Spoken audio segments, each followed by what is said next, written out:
بوريكم الطريقة اللي كيف تدخل معاي.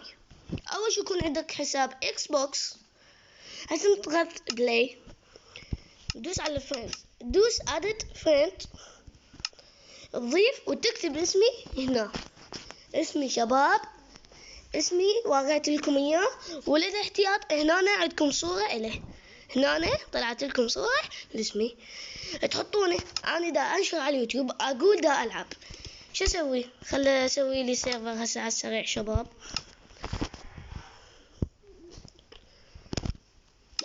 خلينا نلعب على السريع على السريع السريع. المفروض شغل يا محسن، أحمد محسن شغل. يلا يا محسن شغل يلا.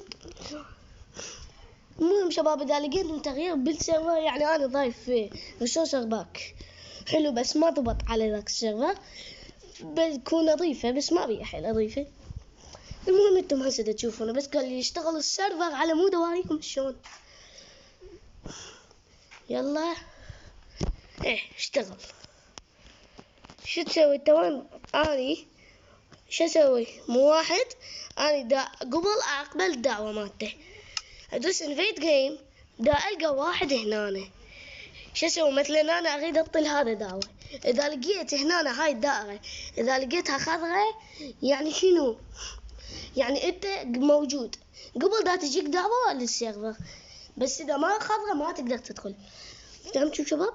المهم هسه دا اعطاني الدعوة للكل، ادوس انفيت سند انفيت وادوس، واذا مثلا قبل شو ادوس اد فريند، ومن هنا تقدر تحط انت، حتى انت تقدر تدعوني. والمهم شباب، عرفتم انتم كيف شنو هاي الان؟ وقت. والمهم شباب صغير انا قلت لكم يلا باي.